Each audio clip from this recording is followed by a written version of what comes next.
Good morning বংপ্রবাসী নতুন একটা ব্লগে আপনাদেরকে সবাইকে অনেক স্বাগত। তো সবাইকে জানাই শুভ নবমী। আশা করছি সবারই পুজো অনেক অনেক ভালো কাটছে, আমাদেরও খুব ভালো কাটছে। তো সকালবেলা দেখিয়ে দিলাম যে একজনা কি করছে। তো ঠাম্মা এখন নিজে ব্লাউজ সেলাই করতে ব্যস্ত, নিজের জিনিসটা নিজে যতটা করতে পারে ততটা খুব হ্যাপি হয়। আর আজকে আমার সাজ হবে এটা, এই শাড়িটা আমি পরবো, শুধু নট অনলি আমি, আমার সাথে সাথে আমার মাম্মামও পরবে।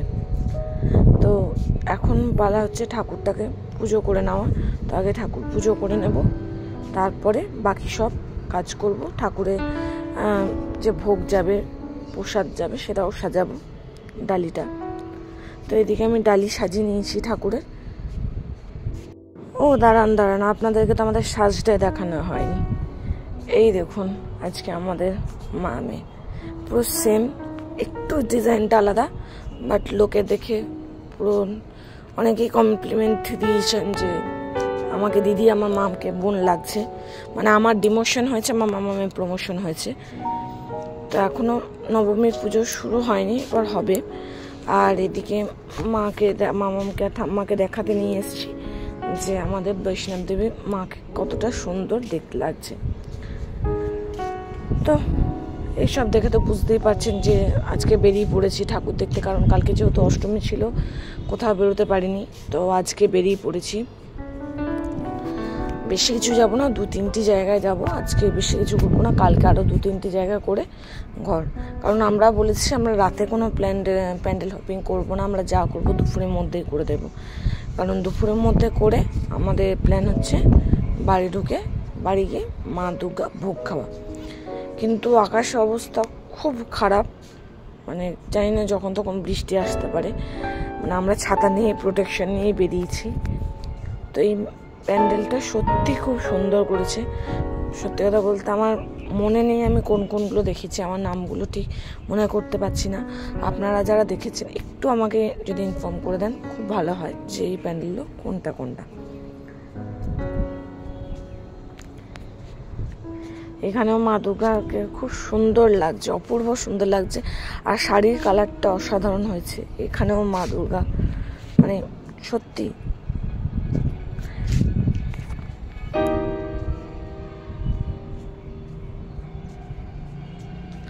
আমি হয়তো অত কিছু ভিডিও তুলতে পারিনি, আমি সেই জন্য ছোটো ছোটো ফটো ক্লিপ ছিল, সেই ফটো ক্লিপগুলোই এখানে আমি দিয়েছি। তো বাড়ি চলে এসেছি, বাড়ি এসে ভোগ খাওয়ার জন্য বসে আছি। এটা কোন নম্বর ব্যাচ চলছে জানি না, বাট প্রচণ্ড ভিড়। কোনো রকম ঠেলাঠেলি করে ঢুকেছি, আমরা 3জন ঢুকতে পেরেছি, আমি, মামার পাপা। ও ঢুকতে পারেনি, যেহেতু ঠাম্মাকে খাবার দেওয়ার ব্যাপার আছে, সেহেতু ঠাম্মা খাবারটা নিয়ে ঠাম্মাকে খাবার দিতে গেছে। তো গরম গরম ছ্যাঁচড়া, বেগনি আর খিচুড়ি পড়ে গেছে। আগে খাই তারপরে বলছি, অসাধারণ হয়েছে, বহুবার নিয়েছি। আর ওই জিনিসটা যেটা দেখলেন পায়েস, ওটা হচ্ছে আমার সব থেকে প্রিয় জিনিস। তো বিকাল 5টা বাজছে, এখন আর মামামকে উঠালাম না, মামাম একটু রেস্ট নিচ্ছে। যখন নিক, সারাদিন মামামর অনেক কাজ থাকে, করেছে ঘরে, এখানে এসে তো সে রেস্ট পায় না, এখানে এসে সে আমাকে বরং রেস্ট দেয়, সে নিজে করে। তো সেই জন্য তাকে না উঠিয়ে আমি নিজেই নাড়ু করতে বসে পড়েছি।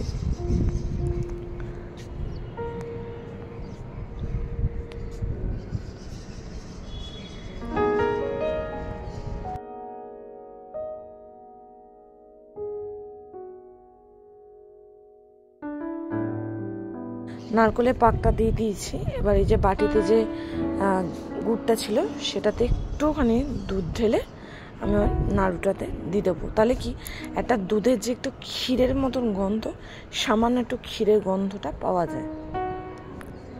আর এখন মনে হচ্ছে সামান্য একটু গুড় দিতে লাগবে, যদি পাকের সময় না হয় তখন একটুখানি গুড় দেব। আর এখানে আমি একটু এলাচটা থেতো করে নিচ্ছি হামল দিস্তাতে।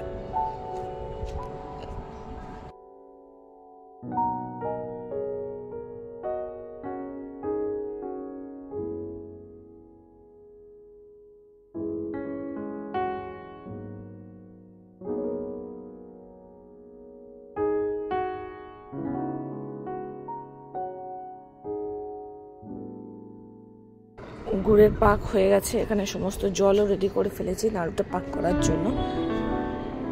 আলটিমেটলি আমার নাড়ু রেডি। একটু কেমন হয়েছে বলবেন, জানি না খেতে কত ভালো হবে, নিজে পরে টেস্ট করব। তো সারাদিন ঘুরে বেরিয়ে থাকার পর আমার ঘরের হালত হচ্ছে এটা, মানে ভীষণ জঘন্য হালত হয়ে আছে। এটাকে এখন পরিষ্কার করতে হবে, সাথে সাথে মামামের সাথে হেল্প করে আমাকে রান্না করতে হবে। তো এদিকে চৌধুরী মশাই করবেন হচ্ছে মাটনটা, তারপরে আমরা ঢুকবো। তো এদিকে আমি ঠাম্মার আগে পনিরটা করে নেব, তারপরে বাকি সাজবো।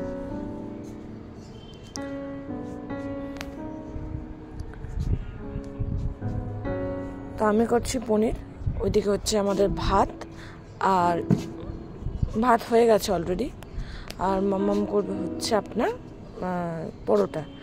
ভাত কি হয়েছিল না, ভাত হয়নি, সরি, মাম্মাম পরোটা করেছে। সবাই বললো পরোটা দিয়ে মাটনটা খাবে।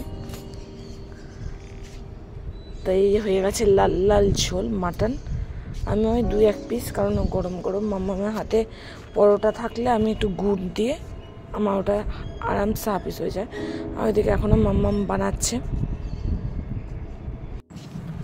তো চলুন, আজকের মতো নবমীর ব্লগ এখানেই শেষ করছি।